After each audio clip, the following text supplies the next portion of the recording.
बिस्मिल्लाहिर्रहमानिर्रहीम, अस्सलाम वालेकुम। लाइव डॉक्टर शाहिद मसूद के साथ मैं हूं सुमेरा सलीम। नाज़ इस्लामाबाद हाई कोर्ट ने अजमानी पीटीआई के 190 मिलियन पाउंड स्कैंडल केस में जमानत मंजूर कर ली है। दूसरी जानिब कौमी असम्बली के आज इजलास में बिलावल भुट्टो जरदारी साहब की जानिब से कहा गया है कि मुल्की मसाइल का हल सिर्फ मुज़ाकरात है और अपोजिशन रोने धोने की बजाय आवाम के मसाइल पर बात करे। मौलाना फजल रहमान साहब की जानिब से भी हुकूमत को मुस्ताफ़ी होकर दोबारा इलेक्शन करवाने का कहा गया है। इसके अलावा भी दीगर मौज़ूआत पर आज हम गुफ्तगू करेंगे। स्टूडियो में हमारे साथ मौजूद है डॉक्टर शाहिद मसूद। अस्सलाम वालेकुम डॉक्टर साहब। डॉक्टर साहब, आज जो है कई सियासी शख्सियात की जानिब से अदालत पर शदीद तनकीद की गई है, सियासी और गैर सियासी शख्सियत भी। अच्छा, इसमें दो बातें। पहली बात तो ये है कि ये सिस्टम तो जा रहा है और अब तेज़ी से जा रहा है। पहले गालिबन ये अंदाज़ा था कि इसको ये थोड़ा ताख़ीर से जाएगा, लेकिन पिछले चंद दिनों में जो वाक़यात हमारे सामने आ रहे हैं, ख़ास तौर पे आज़ाद कश्मीर, ख़ास तौर पे सऊदी वलीयत का पाकिस्तान ना आना, ख़ास तौर पे चाइना के साथ मामलात जो है वो IMF के मामलात, और उसके बाद इस पे टर्बो लग गया सिस्टम को के रैप अप होने में। और फिर उसके बाद जो मतलब तय है, मतलब इसमें कोई बात अब ये नहीं है कि किसी किस्म का कोई सवालिया निशान रह गया, और ये है कि इसको अब भेजना कब है, और ये ख़ुद गिरेगा, ख़ुद जाएगा, या इसको भेजा जाएगा। भेजा भी अंदर से ही जाएगा, ये भी आपको मैं बताऊं, क्योंकि बहुत सारी बातें जो आज हुई हैं, मेरी हुकूमत के कुछ इस अरेंजमेंट के कुछ लोगों से बात हुई, वो इससे इत्तेफाक नहीं कर रहे थे। उनका ख्याल था कि अदालत के बारे में ऐसी बातें नहीं होनी चाहिए और हमें अदलिया के साथ अपने फ्रंट्स नहीं खोलने चाहिए। और बाकी बात जो है वो ये है कि जो मौलाना फजल रहमान साहब ने आज गुफ्तगू की है, ये पहली दफ़ा उनकी गुफ्तगू जो थी वो ऐसी थी जिसमें वो तहरीक इंसाफ के करीब होते हुए नज़र आए। और लेकिन उसके साथ ही उन्होंने जो बाकी बातें की हैं, अगर मौलाना फजल रहमान साहब की गुफ्तगू आप सुने, एक तो उन्होंने अफ़गानिस्तान के हवाले से बात की कि अफ़गानिस्तान की जो सेटअप है इस वक्त मौजूद है, उसको दुनिया तस्लीम नहीं करती। ये बात मौलाना साहब से मेरी ज़ाती मुलाकातों में भी हमेशा वो तशवीश का इजहार करते रहे अफ़गानिस्तान पे, और वहाँ पर जो दहशतगर्दी वहाँ की ज़मीन से हो रही है उसके ऊपर भी वो करते रहे। और मौलाना साहब ने हमेशा एक कोशिश की दरमियान में, और ज़ाहिर है कि उनका एक मकतब फ़िक्र और एक पुराना ताल्लुक़ अफ़गानिस्तान से हमेशा से रहा है, तो वो जो है वो अब बिल्कुल ही रवाबित तो अपने वो ख़त्म नहीं करेंगे किसी भी सूरत, और उनकी वहाँ पे बड़ी इज़्ज़त भी है, और वहाँ से लोग आते हैं तो इनके मेहमान बन के ठहरते हैं यहाँ पे। और उसके साथ ही उन्होंने चाइना का भी जिक्र किया, सिपेक का जिक्र भी किया कि उस पर पेशरफ्त नहीं हो रही है, और अगर ऐसा हुआ कि वो मतलब अफ़गानिस्तान के साथ तो चाइना मामला तो अपने ठीक कर रहा है, तो पाकिस्तान के साथ क्यों कर रहा है, क्यों बेहतरी नहीं आ रही, लॉ एंड ऑर्डर की सिचुएशन। तो बाकी और मामला भी उन्होंने बात की, और तहरीक इंसाफ की तरफ भी उनको झुकाव नज़र आया। दूसरी जो बात है, मैं आपसे देखें बात ही कह रहा हूँ कि सेटअप जा रहा है, ये इसमें मौजूद लोग भी जानते हैं, जो इस अरेंजमेंट में मौजूद लोग हैं वो भी जानते हैं। तो आप अगर गौर करें तो उन्होंने अपना काम धंधा तकरीबन छोड़ के सारा वो अब तकरीबन गालम गलूच पे आ चुके हैं। हालांकि उनके पास वजारतें हैं, उनके पास और मामलात हैं, वो मुल्क को ठीक करने का कोई प्लान कर सकते हैं, सोच सकते हैं, लेकिन वो गालम गलूच पे आ गए हैं। दिन का वक्त वो असम्बली में गुजारते हैं, अपने दफातर में गुजारते हैं, और शाम को उनमें से, और मैं सबकी बात नहीं कर रहा, मैं कुछ शख्सियात की बात, शाम को टॉक शोज़ में आ जाते हैं अपने अपने पसंदीदा, और फिर उसके बाद वो इस तरह फिर वो सूरत हाल अचानक डेवलप होती है जो आज़ाद कश्मीर में हुई, वो सूरत हाल जो कि सिंध में लॉ एंड ऑर्डर के हवाले से जन्म ले रही है, वो सूरत हाल जो अचानक गंदम की सूरत सामने आ जाती है और स्कैंडल सामने। तो ये जो है ना, ये चल नहीं पा रहा अरेंजमेंट। अच्छा, इसको चलाने की कोशिश भी पूरी हो रही है, लेकिन चूँकि इतना गैर फितरी है, इतना गैर फितरी है, और इतना ऑब्वियस है कि कौन सा आदमी किसकी बात कर रहा है, क्या बोल रहा है, किसको कहाँ बिठा दिया गया है, क्या, कि वो कोई सियासी जमातों का भी वो तासुर नहीं बन पा रहा इसमें। मतलब एक होता है ना कि ये जमात है, वो जमात है हुकूमती बेंच, वो एक ही बोली, एक ही ज़बान, एक ही, मतलब वो बहुत ही अजब अंदाज में ये अरेंजमेंट बनाए, और ये ख़ुद इन पॉलिटिकल पार्टीज़ को भी नहीं सूट कर रहा। लेकिन बहरहाल वो अब बैठे हैं, अब उनको पता है कि यहाँ से हटेंगे, हिलेंगे तो फिर अगली मंजिल तो बड़ी अनसर्टन है, तो वो इसको खींचने चला रहे हैं। लेकिन ऐसी शख्सी आदमी है जो अपने काम में इसमें जो है वो अपने काम पे फोकस करें। जैसे एहसन इकबाल साहब आपको बहुत ज़्यादा नज़र नहीं आएंगे बात करते हुए, वो अपने प्लानिंग डिवीज़न के कामों में कहीं मसरूफ़ होंगे। और भी वज़रा हैं, वज़ीर ख़जाना, अब वो क्या टैक्स लगते हैं, क्या नहीं लगते, क्या इमदाद आती है, तो वो तो वज़ीर ख़जाना के ऊपर हम सारा मलबा नहीं डाल सकते। लेकिन ये कि वो भी आपको सियासी बात करते नज़र नहीं आएंगे। तो इस तरह से इसमें लेकिन कुछ लोग ऐसे हैं जो वो कहते हैं ना, लुकिंग बिजी डूइंग नथिंग, और बहुत बड़ी तादाद में। और वो इसलिए आए थे कि शायद उनके केसेस वेसेस माफ़ हो जाएं, आगे हो जाएं। वो केस लगा हुआ है, कल खान साहब अपीयर होते हैं, वीडियो लिंक आगे पीछे सारे। लेकिन अदालत के बारे में जो आज बात हुई, इस बात को मजमूई तौर पे इस्टेब्लिशमेंट ओन नहीं कर रही। मजमूई तौर पे इस्टेब्लिशमेंट इस बात को ओन नहीं कर रही। मैंने लोगों से पूछा कि क्या ये इस्टेब्लिशमेंट की तरफ से मैसेज आया है कि जी पगड़ियाँ और ये सारी बातें जो है, तो कुछ लोगों ने कहा कि नहीं, बिल्कुल ये वफाज पाकिस्तान की तरफ से ये बात बिल्कुल इस तरह हो भी नहीं सकती कि अदालतों के बारे में ऐसी बात हो। लेकिन हो भी रही है, तो अब देखना है कि अदालतें क्या करती हैं, क्योंकि अदालतें जो हैं वो, अच्छा एक तो बात ये हो गई।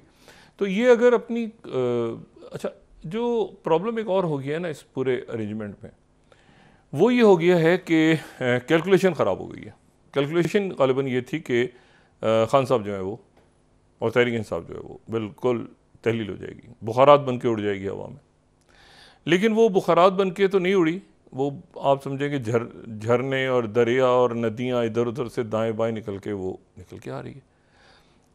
अब इनका सर्वाइवल इस बात में है कि वो जो है उनका और फौज का फटा रहे, ठीक है। और इनको कहीं कहीं अब शक भी हो रहा है कि ऐसा तो नहीं वो उस फड्डे की जो शिद्दत है उसमें कमी आ रही है, क्योंकि अदालती फैसले, देखें अदालत भी इस्टेब्लिशमेंट कैसा होती है ना, इस्टेब्लिशमेंट से फौज नहीं होती, उसमें बिजनेस ग्रुप्स भी होते हैं, तो मैं पहले बात कर चुका हूँ, बहुत इस्टेब्लिशमेंट। तो क्या ऐसा तो नहीं कि इस्टेब्लिशमेंट भी कोई बात चल कर रही हो और ये सारा सिलसिला हो और ये मामलात हों, और जो 9 मई की रिपोर्ट आई है, अधूरी सी रिपोर्ट है, क्या है उस पर भी 1-2 दिन बहस चली, फिर वो भी सामने। तो ये भी इनके साथ मसला एक है। फिर ये 45-47 वाला एक गिल्ट तो है बहुत से लोगों में।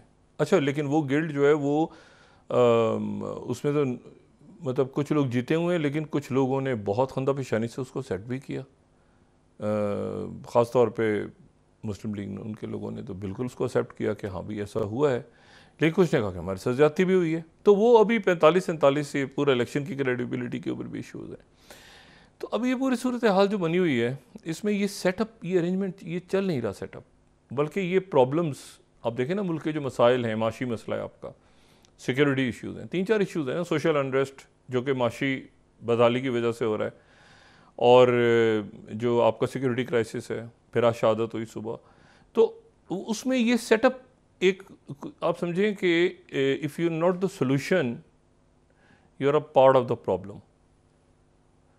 तो if they are not the solution they are part of the problem. इनको इसलिए ये अरेंजमेंट सारा बना था कि ये किसी तरह से खान साहब को साफ़ कर देगा। खान साहब तो मैंने कहा ना साफ़ नहीं हो सके, बल्कि बहुत कुछ ज़्यादा ही मतलब उनकी पोजीशन अब मजबूत नज़र आ रही है पहले से भी।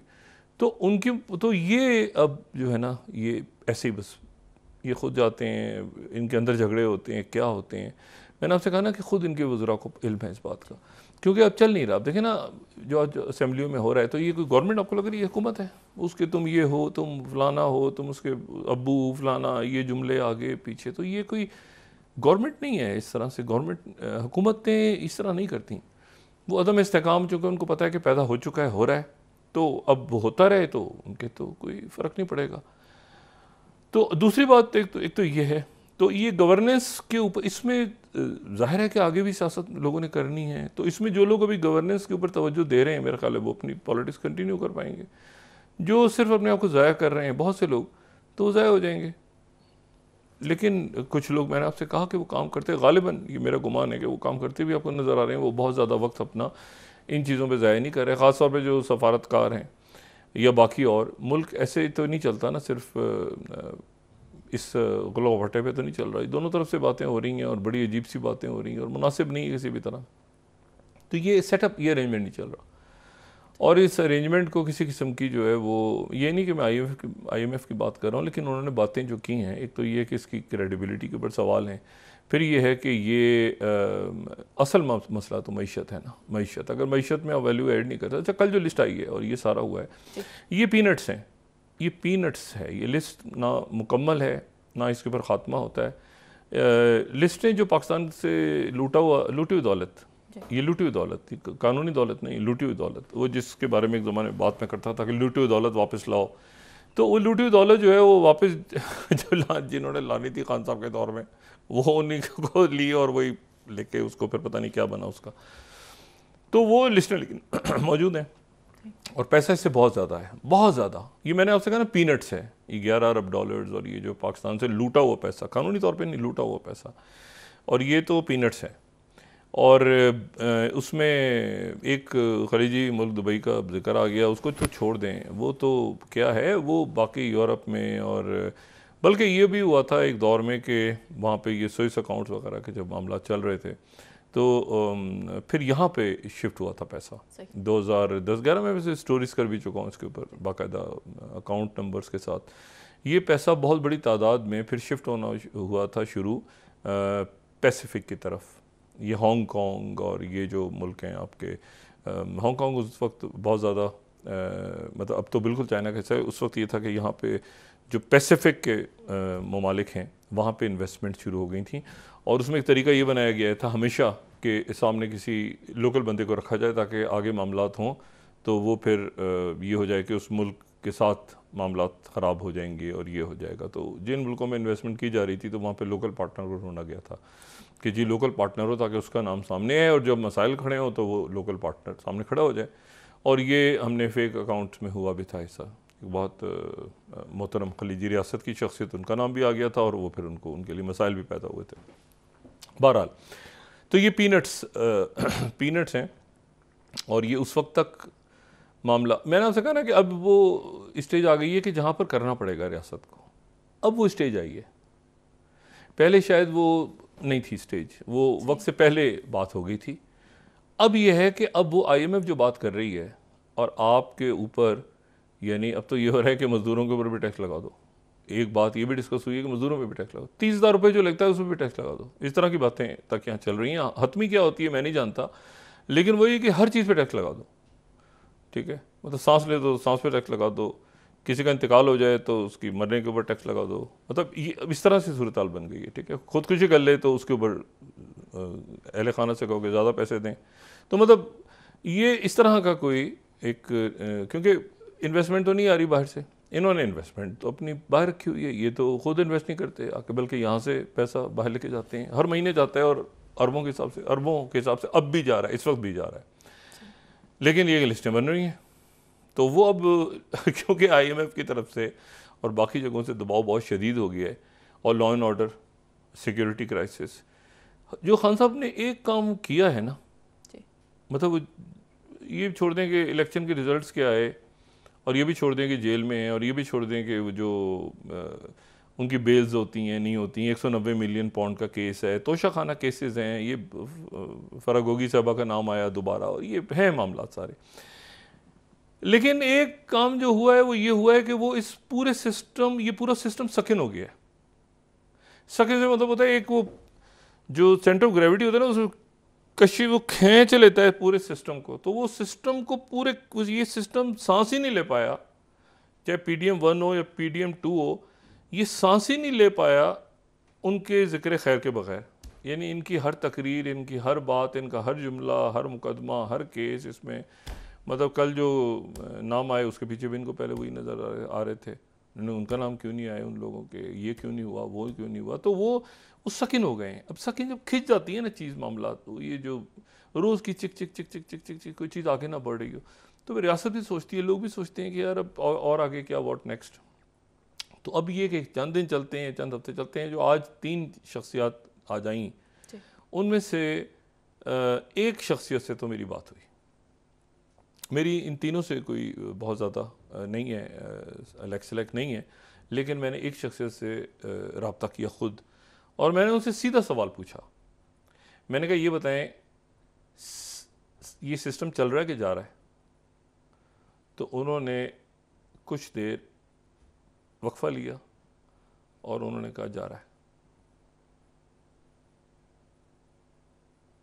तो मैंने कहा अच्छा जी आपको भी यकीन है कि जा रहा है? कहते हैं हाँ जा रहा है, तो इन्हीं चीज़ तरह थोड़ी चल सकता है। मैंने कहा जी अच्छा बस ठीक है, मैंने इतना ही पूछना था। तो खैर अल्लाह, तो ये जो है ना, अब ये किस तरह जाता है, कैसे जाता है, मज़ीद तबाहकारियाँ करके जाता है या पहले चला जाता है, और इसका रंग रूप क्या होता है। लेकिन ये है कि अब आप देखें ना कि वही बात कि अफसोस है कि हमारे बरादर ममालिक के साथ ताल्लुकात भी एक तरह से, मैं बिल्कुल इस बात को नहीं मानता कि ताल्लुकात ख़राब हो गए हैं, तो सवाल ही पैदा नहीं होता। ये जब मेरे ख्याल से आज से 4-5 साल पहले ये जब चल रहा था पनामा के मामलात और बाकी मामला चल रहे थे, तो हमने उनसे बाकायदा अकामे लिए थे, 450 के करीब उन्होंने अकामे और वीज़े और ये सारी चीज़ें। तो वो बरादर मुल्क शेयर करते हैं एक दूसरे के साथ, उससे कोई, हाँ वो जिस अंदाज़ में ख़बरें छपी कि जी पता नहीं कि शायद दुनिया भर का कोई लूट मार का पैसा ही आता है और काम ही नहीं होता। दुबई जो है वो दुनिया के इस वक्त मुत्तहिदा अरब अमारात तरक्की याफ्ता तरीन ममालिक में से एक है। और तरक्की याफ्ता तरीन मुल्क जब मैं कह रहा हूँ तो वो ये नहीं मैं कह रहा कि वहाँ पर जो है बड़ी बड़ी बिल्डिंग्स बनी हुई हैं, नहीं, वो टेक्नोलॉजी में बहुत आगे हैं।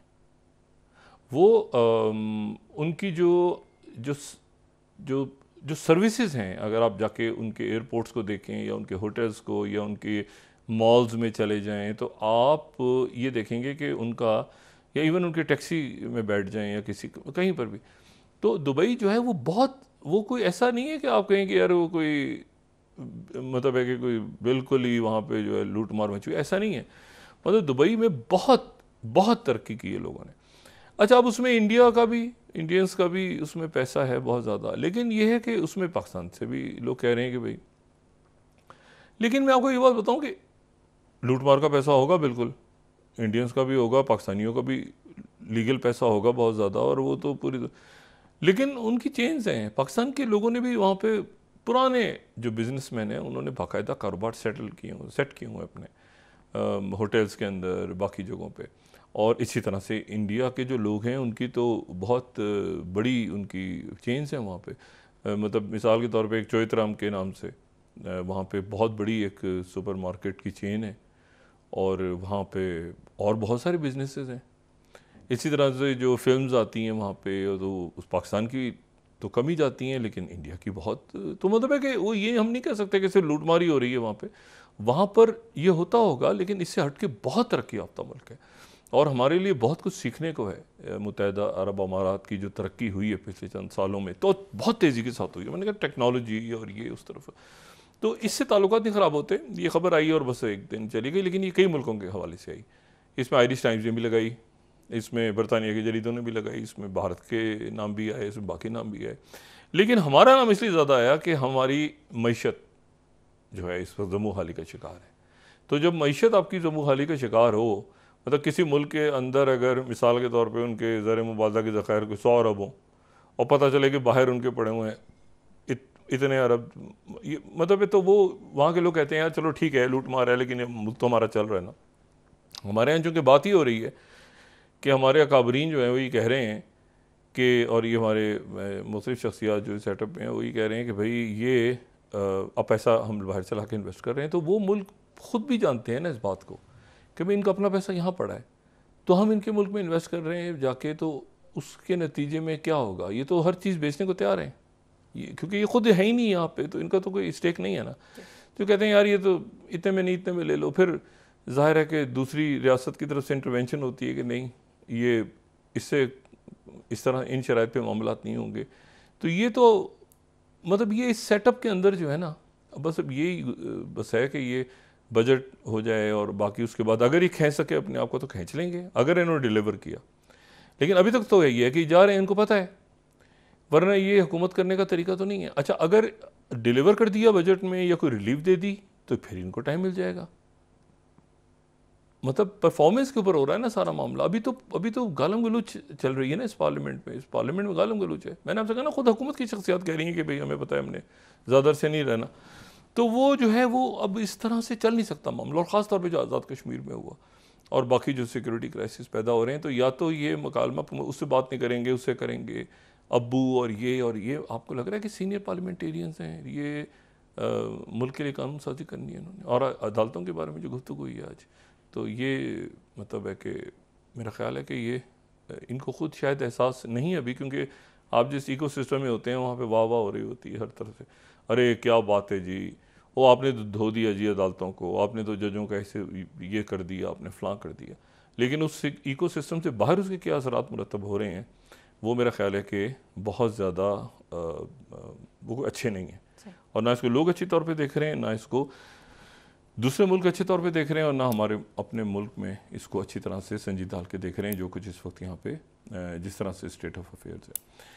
तो ये अब देखें कल क्या होता है, परसों क्या होता है। लेकिन वही अब रोज़ ये क्राइसिस टू क्राइसिस जाता नज़र आएगा। इसमें कोई अच्छी खबर होती है ना, कोई अच्छी बात कि जी पैसे आ गए, इन्वेस्टमेंट्स हो गई, वो सारा कि जी जजों को गालियाँ, तो वो क्यों, क्योंकि वो इमरान खान के साथ हैं, तो उनको वो क्यों, क्योंकि इमरान खान कश्मीर में क्यों हो रहा है इसलिए कि इमरान खान के साथ, मतलब वो इसी में बस फेरे में आ गए। तो इससे हटके चूँकि कोई काम और नहीं हो रहा, तो वो जगह हर तरफ से मामला रुके हुए हैं सारे। अच्छा, अब इसमें यह है कि तो अब ये कैसे आगे चलेगा वो अब आने वाले दिनों में देख लेते हैं। कि हमारा तो अंदाज़ा यही है आज कि ये तेज़ इसको पर लग गए हैं इसकी इनकी रवानगी में, इस सिस्टम की रवानगी में। इसको या तो ये वही बात ना कि अच्छा राना सनाउल्लाह साहब ने इसीलिए बात ग्रैंड डायलॉग की शुरू की थी, उनको भी अंदाज़ा है कि ये मामलात को जब तक बैठेंगे नहीं तो बात आगे नहीं चलेगी। लेकिन वो फिर PTI ने कहा कि नहीं, ग्रैंड डायलॉग नहीं होगा, तो ये बात बन नहीं रही। अच्छा, उन्होंने कहा कि जी पहले रिहाई होगी और फिर डायलॉग होगा, तो वो फिर एक नॉन स्टार्टर सा बन गया वो सारा मामला। अच्छा, इसमें जो बात है वो ये है कि मैं अब बार बार ही कह रहा हूँ कि जो खित्ते के वाक़यात हैं वो तेज़ी के साथ तकाजा कर रहे हैं पाकिस्तान से, बतौर एक रियासत के आप एक संजीदगी का मुजाहरा करें। ये जैसे कि आज मौलाना फजलुर रहमान साहब ने भी कुछ नुक्तों की निशानदेही की चाइना के हवाले से और अफगानिस्तान के हवाले से, मैं उनको जिक्र दोबारा नहीं करना चाह रहा, लेकिन वो इशू संजीदा हैं, इसमें ज़्यादा हैं। और इस ये टाइमिंग उनकी बड़ी इंपॉर्टेंट है कि इस वक्त अगर आपने बड़े फैसले ना किए तो फिर ये है कि वो बड़े फैसले हो रहे हैं और आप उसमें मतलब आपने बस करना ही, ऑलरेडी लेट हैं हम बहुत सारे फैसलों में। देखें, ये जो हफ्ता है जो अभी जारी है, अगले 1-2 दिन में क्या होने वाला है, 2-3 दिन को हम देख लेते हैं ना, रीजन में क्या होने वाला है। और रीजन में बहुत बड़े काम होने वाले हैं। एक तो ये है कि रॉबर्ट फिको जो हैं स्लोवेकिया की, उनको गोली लगी आज। उनके साथ हम पाकिस्तान की तो हमारा एक बड़े अच्छे ताल्लुकात हैं स्लोवेकिया के साथ। स्लोवेकिया लैंडलॉक कंट्री है ये सेंट्रल यूरोप का। उनको थोड़ी देर पहले वो जो है वो उनको गोली लगी और वो वहाँ पर एक इस्तकबालिया में जा रहे थे, कैपिटल सिटी से कुछ दूर, और वहाँ पर अच्छा स्लोवेकिया की इम्पोर्टेंस ये है कि स्लोवेकिया जो है ये यूक्रेन, पोलैंड और ऑस्ट्रिया, इन मुल्कों के साथ जो है ना ये इनके बॉर्डर लगते हैं, ठीक है ना। यूक्रेन, चेक रिपब्लिक एक तरफ लैंडलॉक कंट्री है, इंपॉर्टेंट, मतलब है कि जियो स्ट्रेटेजिकली भी इंपॉर्टेंट है। आप देखें ना, यूक्रेन और यूक्रेन के साथ भी लग रहा है, पोलैंड के साथ भी लग रहा है। अच्छा, तो लेकिन यह है कि ये अफसोसनाक वाक़या पेश आया। जो इम्पोर्टेंट वाक़यात हैं इसमें इस हफ्ते, बहुत सबसे अगर आप कहें कि प्रायोरिटी पे कौन सा वाक़या है, तो 2 वाक़यात हैं।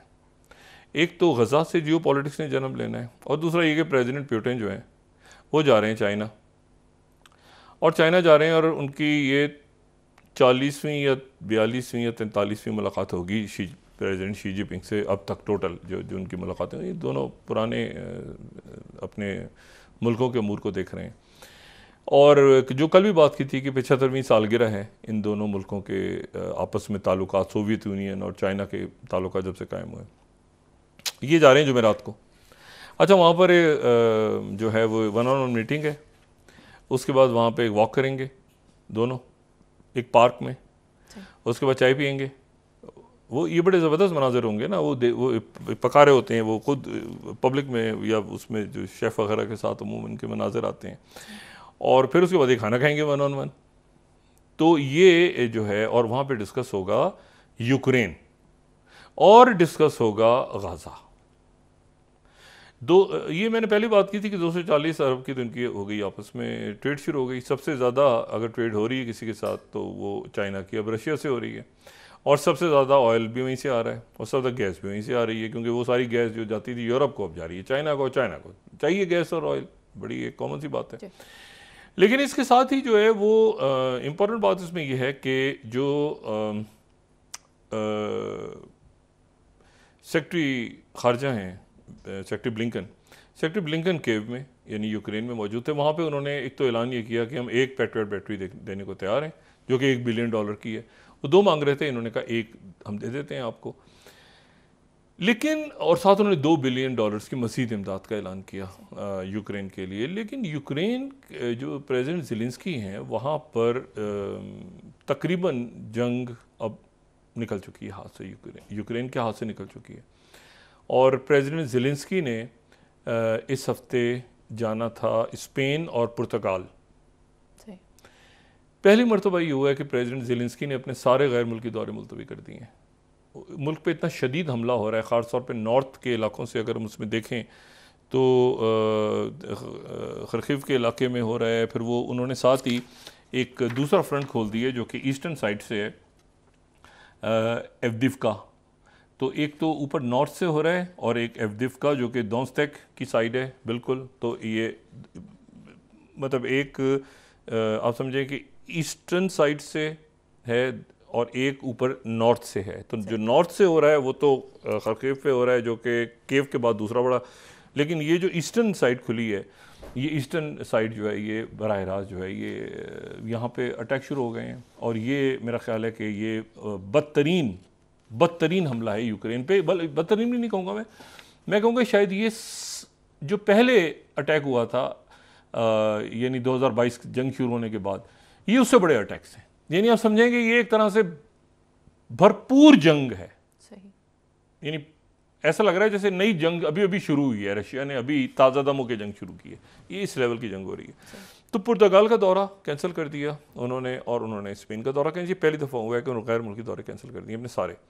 प्रेसिडेंट ज़ेलेंस्की ने कहा कि अब मैं दूसरे मुल्कों के दौरे उन्होंने कैंसिल किए हैं और ये एक बड़ी अजीब सी बात है। अजीब सी बात भी है, लेकिन ज़ाहिर है के साथ उसके अब उन्होंने कर दिए हैं कैंसिल, तो ठीक है। दूसरी जो बात है इसमें कि उन्होंने भी फ़ौजें वापस बुलानी शुरू कर दी हैं, उनकी फ़ौजें पसपा होनी शुरू हो गई हैं। और ये मैं यहाँ पे CNBC को कोट कर रहा हूँ, 6 slide. Under heavy Russian fire Ukraine withdraws troop from parts of the besieged Kharkiv region. जो मैंने आपसे पहले बात की थी कि ऊपर ये जो खरकीव रीजन है ऊपर का, ये बहुत इम्पोर्टेंट है इसलिए क्योंकि ये आप समझें कि दूसरा बड़ा सनती इलाका भी है और दूसरे बड़ा शहर भी है। तो यहाँ से फ़ौजों का विड्रॉल शुरू हो गया है, बड़ी तादाद में फ़ौजें मारी जा रही हैं। और जो मैंने बात की है कि ये पहले से बड़ा हमला है, ये मैं वाशिंगटन पोस्ट का आर्टिकल यहाँ पे सजेस्ट कर रहा हूँ कि सब यानी ऐसा लग रहा है कि पहली जंग है। ये वाशिंगटन पोस्ट का जो 8th है, जिसने करंट सिचुएशन को पढ़ना है तो मैं अपने नाजरीन को सजेस्ट करूँगा कि वाशिंगटन पोस्ट का ये आज का आर्टिकल ज़रा पढ़ लें कि second Russian invasion worse than first, जो 8th स्लाइड है। और second Russian invasion is worse than the first. पहले से बड़े हमले हैं, बहुत शदीद हमले हैं और रीजन है से। अच्छा, तो ये अब एक ऐसी सूरत हाल बन गई है जो जिस सूरत हाल में प्रेसिडेंट पुतिन जो हैं वो जा रहे हैं चाइना।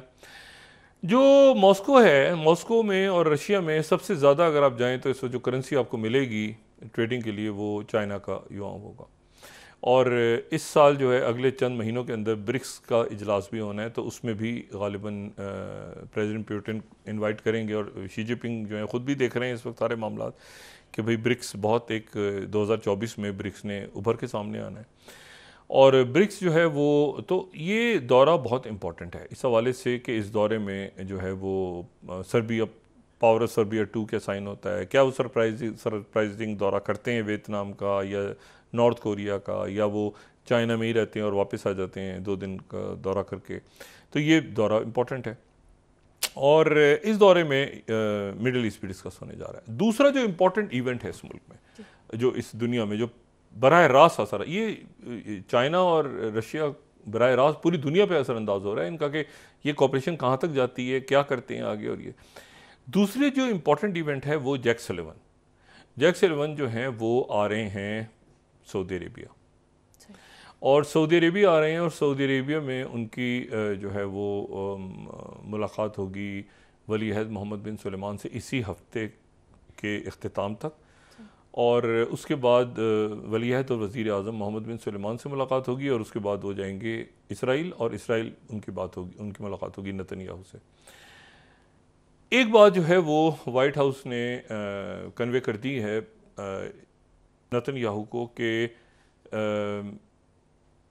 जैक सलिवन के दौरे के खात्मे तक रफा का ऑपरेशन शुरू ना किया जाए, और ये बात जो है वो उन्होंने मान ली है नेतन्याहू ने क्वाइटली कि ठीक है। उन्होंने इसलिए क्योंकि ये जैक सलिवन का जो दौरा है, ये दौरा बहुत इंपॉर्टेंट है। जैक सलिवन जो है वो ब्लिंकन नहीं है, जैक सलिवन जो है वो हैं जो थोड़े से ज़रा हॉकिश तस्वर होते हैं। अच्छा, अब इनसे सऊदी अरेबिया ने बात करनी है और स्ट्रेट बात करनी है। और सऊदी अरेबिया, जो मैंने पहले भी बात की थी कि सऊदी अरेबिया बायलेटरल अमेरिका से ताल्लुकात चाह रहा है, और अमेरिका भी बायलेटरल ताल्लुकात चाह रहा है सऊदी अरेबिया से माइनस इसराइल। लेकिन सऊदी अरेबिया और अरब ममालिक फिर एक इंडिपेंडेंट लाइन इसराइल पे लेने के लिए खुद मुख्तार होंगे कि अगर ठीक है, हाँ भाई हम अमेरिका के हम सब दोस्त हैं, अमेरिका के हम सब दोस्त हैं, हमारी क्या मसला है, अमेरिका का हम सबको असला चाहिए, चीज़ें चाहिए, मामलात अपने पीपल टू पीपल को, इसराइल को बीच में ना लाएं। तो अगर ये हो गया मामला कि इसराइल को बीच में ना लाएं, इसराइल को हम अलग से निपटाते हैं, आप हमारे भाइयों की तरह ताल्लुक़ है, आप हमारे ब्रादर मुल्क हैं, हमारे दोस्त हैं सारे, तो हम आपसे बायलेटरल ताल्लुक़ चाहते हैं। तो ये भी एक सिचुएशन बड़ी ख़राब हो सकती है, क्योंकि अभी तक जो अरब मुल्कों के ताल्लुकात बंधे हुए हैं, पहले तो इंडिपेंडेंट थे, अमेरिका यहाँ पे अरामको के साथ, ब्रिटेन के अपने ताल्लुकात थे, सब कुछ। अभी पिछले चंद सालों में हुआ है कि इसराइल के साथ उन्होंने नथी कर दी है। मुझे बताया ना, जिन मुल्कों ने आज तक इसराइल को नहीं माना, सऊदी अरेबिया ने जैसे नहीं माना, तो क्या सऊदी अरेबिया के ताल्लुकात ख़त्म हो गए थे अब्राहम अकॉर्ड से? ये तो अभी 4-5 साल में हुआ है ना, इसराइल को तस्लीम करो और ताल्लुकात बेहतर करो और ये करो वो करो। इससे पहले इसराइल दरमियान में नहीं था। तो अब यह है कि ये जैक सलिवन के आने के बाद फिर ये डिसाइड होगा कि क्या रफा का ऑपरेशन होता है। लेकिन लेकिन लेकिन लेकिन पहली दफ़ा बहरीन में, उससे पहले ये उसके आगे पीछे, जैक सलिवन के आगे पीछे अरब लीग का इजलास हो रहा है। 80 साल हो जाएंगे अरब लीग को। 22 मुल्क हैं उसमें, 8 अफ्रीका के हैं। 1945 में बनी थी अरब लीग, और उसमें MBS भी शरीक हो रहे हैं। बहरीन में पहली दफ़ा हो रही है, पहली दफ़ा बहरीन उसका मेज़बान है। 22 अरब ममालिक हैं, 8 अफ्रीका में हैं, और बशर उल असद भी आ रहे हैं। सीरिया को निकाल दिया गया था, सीरिया वापस आ गया। लीबिया कभी निकाल दिया जाता है, कभी ये अरब लीग चलती रहती है। काहिरा में ही बनी थी 1945 में, और उसका इजलास हो रहा है बहरीन में। और टॉपिक क्या है? गज़ा और 2 स्टेट सोल्यूशन, और वो सारी बात जो अमेरिका से करनी है। और बाकी अमीर कतर भी आ रहे हैं, MBS भी आ रहे हैं, MBG भी आ रहे हैं, जनरल अपना अब्दुल फत्ताह सीसी भी आ रहे हैं, ये सारे सरबराहान बशर उल असद भी आ रहे हैं। तो ये इजलास हो रहा है जनाब, ये जुमेरात को जुमेरात। तो ये हफ्ता जो है, और उधर से अमेरिका ने कहा है कि नेतन्याहू को कि आप जरा होल्ड करें, शहादतों की खबरें तो आ रही हैं, लेकिन वो जो भरपूर हमला है ना, उसको अमेरिका ने भी रुकवा दी है जैक सलिवन के दौरे के खात्मे। ब्रेक के बाद डिस्कस करते हैं। नाज़रीन वापस आते हैं एक छोटे से ब्रेक के बाद।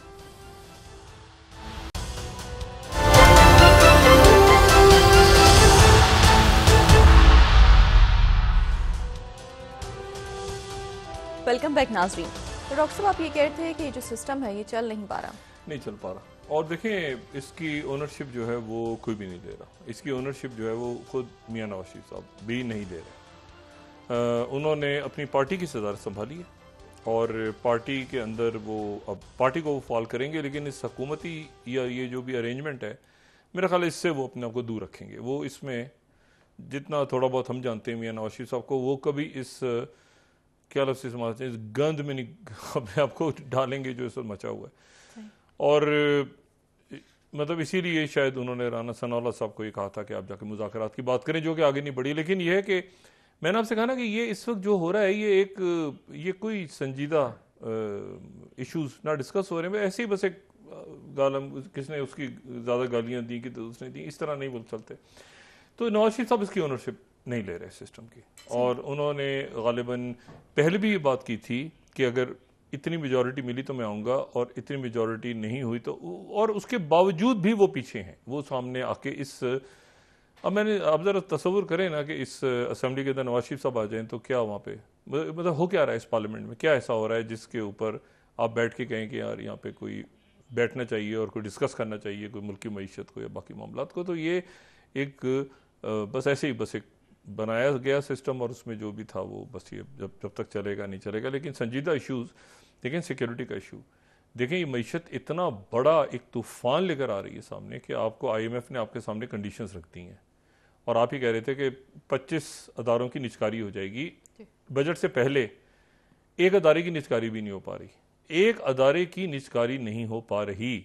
आपने कहा था 25 अदारों की निचकारी होगी, हम रोज डिस्कस करते रहे कि PIA की होगी, इसकी होगी, उसकी निचकारी नहीं हो रही। और उसकी वजह यह है कि जो भी बाहर से आके कोई अदारा खरीदेगा तो पहले अपना फ़ायदा देखेगा। देखें, मैंने उस दिन भी बात की थी कि एक सरमायाकार बाहर से आके कहता है कि मैं ये खरीद रहा हूँ चीज़, तो वो अपना पैसा तो पहले बाहर लेके जाएगा ना, फिर उसके बाद वो आपके यानी यहाँ पर कोई मतलब है कि कोई खैरात तो नहीं बट रही, तो वो सबसे पहले सरमायाकार अपना पैसा देखेगा। आपके लोगों ने बाहर पैसा रखा हुआ है तो मकसद से रखा हुआ है ना कि उनको यहाँ पे, उनका ख्याल है कि यहाँ पे उनको ज़्यादा प्रॉब्लम्स हैं तो बाहर जाएंगे तो ज़्यादा उनको मौके मिल जाएंगे, और वैसे भी यहाँ पर रहेंगे तो वो पकड़े जाएंगे, तो बाहर जाके सेव कर दो, पैसा पार्क कर दो जाके। तो वो जो है वो अब इसमें मईशत का इशू खड़ा हो रहा है, सिक्योरिटी का इशू कांस्टेंट इशू है। आज फिर शहादत हुई वहाँ पे एक ऑफिसर की शहादत हुई सुबह, और फिर ये मामलात आपके बॉर्डर्स के ऊपर कभी कशीदा हो जाते हैं, कभी इंटरनेट टर्मोइल खड़ा हो जाता है। और सबसे बड़ा जो सिक्योरिटी का कंसर्न अगर हम मुझसे पूछे ना, बॉर्डर्स पे नहीं है, वो सोशल अनरेस्ट है। किसी सोसाइटी में सोशल अनरेस्ट पैदा हो जाता है ना, लोगों का इत्मीनान खत्म हो जाता है कि यार इस वक्त मैं क्या करूं, मैं डाकुओं से बात कर लेता हूं ना, उनको पैसा देके वो कच्चे के इलाके से छुड़वा लेता हूं, मैं जाऊंगा पुलिस के वाले के पास तो वो तो पकड़ के मुझे खुद ही मार देगा या हवाले कर देगा डाकुओं को, तो बेहतर है कि मैं तावान अदा कर दूं। और इसी तरह से बाकी जगहों पे, बाकी इदारों में भी यही हालात हैं इस वक्त। तो ये मेरा ख्याल है कि इस वक्त जो इश्यूज हैं ना, मतलब आप यूथ से मिलें, नौजवानों से, तो मायूसी नज़र आ रही है, उनको देख रहे हैं कि भाई ये हमारे अकाबरीन है, लेकिन हम जैसी मर्जी हो, 90 की 80 की सियासत जैसी मर्जी हो, मगर एक बड़ी शाइस्तगी होती थी। आप शाह नूरानी साहब की तकारीर सुने, नवाबजादा नसरुल्लाह खान साहब की तकारीर सुने, आप बेनज़ीर भुट्टो साहबा की तकारीर सुने, आप काजी हुसैन अहमद साहब को सुने, आप अब्दुलसत्तार नियाजी साहब को सुने, आप बहुत सारे कायदीन, आप वली खान साहब को सुने, संदियार वली को सुने, आप मतलब बहुत, मैं नाम क्या क्या लूँ यहाँ पे, बहुत ज़बरदस्त जब वो बात करने खड़े होते थे, शायरी भी होती थी, नफासत भी होती थी, तनकीद भी होती थी, उसमें कह के लग जाते थे, इवन जिन पे तनकीद हो रही होती थी उन पे कह के लग जाते थे, काजी हुसैन अहमद साहब हों बाकी। तो ये तो कभी भी नहीं हुआ ऐसी, ये जो एक अरेंजमेंट खड़ा हुआ है, ये तो उसमें तो ये कि गालियों का मुकाबला हो रहा है, कौन ज़्यादा गालियाँ देता है, और ये अभी नहीं है, ये काफ़ी अरसे से चल रहा है, उसमें गैर संजीदगी है। और ये पिछली पार्लियामेंट में भी था, इसमें और अरूज पे चला गया।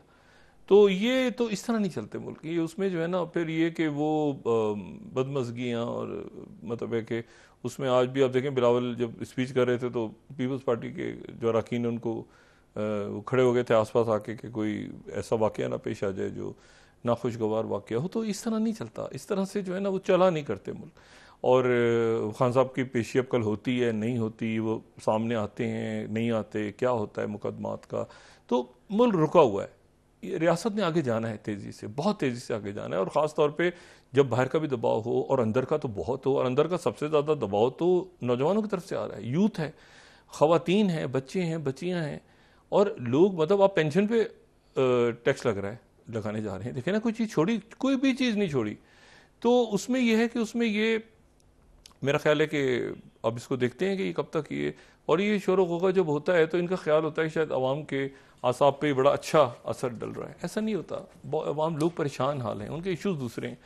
तो ये है कि ये अब इसको कैसे जो पीपल्स पार्टी के जो लोग हैं संजीदा, वो कैसे इसको देख रहे हैं मामलात को। मुस्लिम लीग नून का तो मैंने अंदाज़ा लगाया कि नवाज शरीफ साहब कभी भी इसको इस अरेंजमेंट से खुश नहीं होंगे कि वो इसमें जाएं और इसको जाके देखें और अब इस मरहले पे कूदें इसमें। और तहरीक इंसाफ मुंतज़िर है कि इमरान खान साहब कब बाहर आते हैं और कब उनसे, मतलब वो तो इस वक्त मैंने आपसे कहा ना कि वो तो नहीं ख़त्म हुई, वो तो पहले से मजबूत हो गए हैं इलेक्शन के रिजल्ट्स के बाद। और उसके बाद तो हालात जो पैदा हो रहे हैं, तो हवाएं इधर की उधर, इधर की उधर, वो खुद ही हुकूमत के लोग भी बातें कर रहे हैं। तो वो अब मामलात किस तरफ जाते हैं, अगर तो ये इस अरेंजमेंट को डिलीवर किया, अगर जिसके इम्कान दूर दूर तक नहीं है, तो ये थोड़ा सा रुक जाएगा। नहीं किया तो ये अपने वक्त मुकर्ररा पर, ये वक्त मुकर्रर से बहुत पहले चला जाएगा। और वक्त मुकर्ररा से मुराद मेरी ये अगले कुछ महीने ये कोई लंबे कुछ सालों की बात नहीं कर रहा, क्योंकि ये खुद भी इनको पता है कि नहीं चल रहा। तो बस देखें अब क्या होता है, किस तरह से मामला आगे चलते हैं। जी बहुत शुक्रिया डॉक्टर साहब। नाज़रीन, इसके साथ ही आज का प्रोग्राम अपने इख्तिताम को पहुंचा। मुझे सुमेरा सलीम को इजाजत दीजिए, अल्लाह ने के बाद। जी डॉक्टर साहब, अपने दोस्तों रिश्तेदारों को दुआ के लोगों का सब ख्याल रखिएगा। अल्लाह हाफिज़।